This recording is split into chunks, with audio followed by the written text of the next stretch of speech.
I'm not very sure how much time I should take because the late hours of the day, it will be too much for me to stress you by listening to an address at these late hours. However, let me congratulate the IESA, Indian Electronics and Semiconductor Association, for taking the right step in making a focus on the defense electronics as we today. As all of us know, the defense sector has been opened up and many new things are happening in the defense sector. I was listening to the last part of the early session where Mr. Ajay Sharma of Bharat Forge was mentioning about the blueprint which requires to be prepared. In fact, I also thought of talking on this, but now taking a cue from what he said. We have been listening to seminars, exhibitions, and many presentations, representation by the association to the government, various departments, whether it's a commerce, whether it's electronics, whatever field. But to what extent these become a reality and what sort of follow-up we have done is a big question. I'm taking a cue from what you said. Here is a requirement of a real plan of action, a real business plan, a milestone to be kept. Whether any organization or the university or department or industrial organization, whosoever it may be, unless you make a milestone, there's no point in talking and talking. In Sanskrit, it says charvida charvanam. What is chew, again chewing is going on. There's no point in making it. Have a milestone put and see that this is followed up. I think some of the departments of Government of India started doing this, and that is some of the bureaucracy wanted to run away from Delhi because of that sort of a change which is really happening. Thanks for that sort of a change. Before,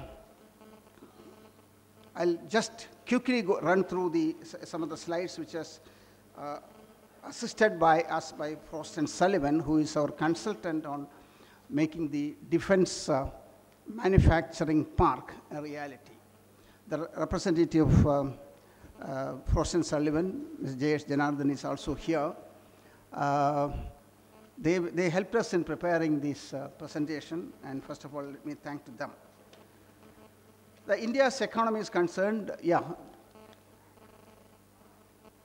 just make a comparison with the top world 10 economy.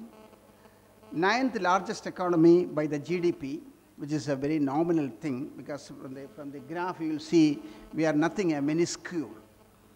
3rd largest economy by GDP, PPP, fastest growing economy in the world, growing global influence it is there, and largest and youngest workforce in the world. That is a plus point. And as all of us know, we have white revolution, green revolution, many revolutions, so agriculture base is very good. Sizable and globally aware middle class. Education is fast growing. Of course, the state from where I'm coming, we are already 100% literacy, which is not to the credit of any democratic government. It is started its roots hundreds of years back. The Queen of Travancore in 1836 declared compulsory women's education. 1836. So the colleges and education institutions started from those days onwards. The first women's college in India, in Asia, started in 1897 in Trivandrum. London started its first women's college in 1902, 5 years after the Trivandrum Women's College started. You know, that is the history of educational force. So it has a globally reputed companies also in place. So in terms of defense world rank leaders, India is a nuclear superpower, which we know, followed by Pakistan or whatever. Talented defense force, a reputed space program, which of course we are leading. After US and Russia, probably we are one of the leaders in space program. It is home for the 3rd largest armed forces in the world. And however, there are other side of the story. 50% of India's military equipment approaching obsolescence. So what are we doing? Like Swami Ranganathananda sometimes back said, the scientists and the top people from the glass houses, they should come down to the reality and contribute to the last man in the queue onwards.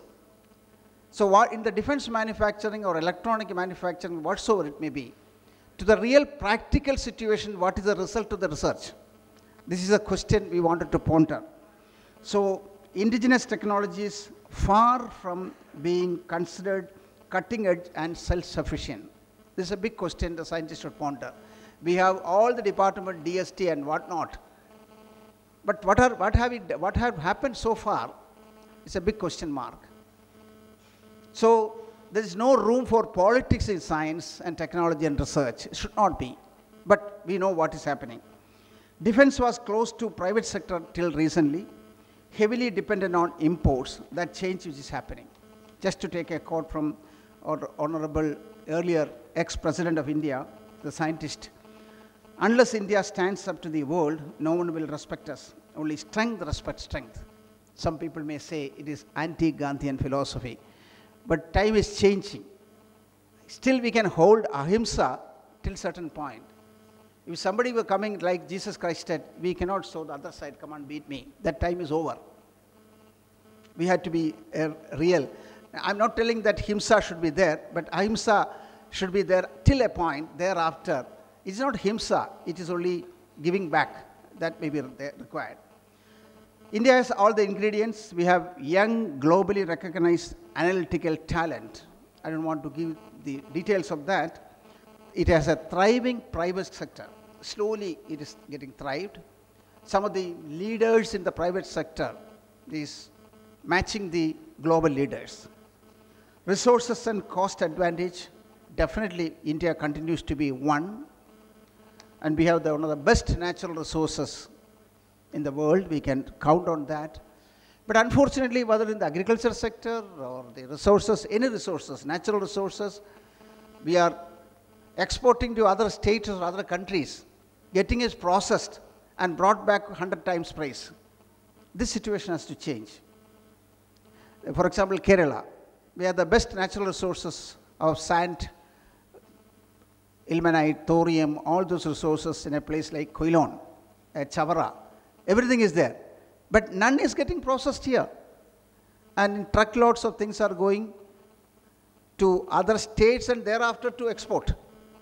I'm not anti-human being. Anybody should thrive, no doubt, but first India. So Make in India program is concerned. More than 250 billion rupees to be invested in next 7 to 8 years. What is the present scenario? Think for a while. So such a big scope in terms of Make in India program available to us. So it is essential to build domestic capabilities. Indian companies to form partnership with global defense giants. It is a necessity.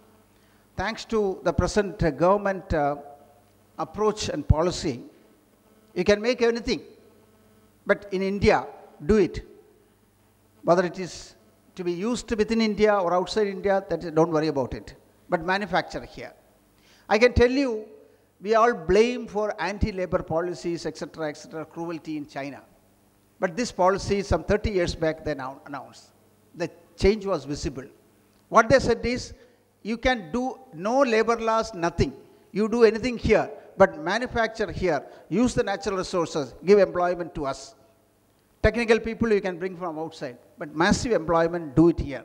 This was a simple philosophy of Chinese they declared 30 years back. The progress is visible. So it's bolster exports in the long term, offset policy to ensure local ecosystem, minimum 30%, all of us knows this. Government policy to promote self-reliance, technology upgradation, and indigenization. Extensive defense and homeland security modernization plans.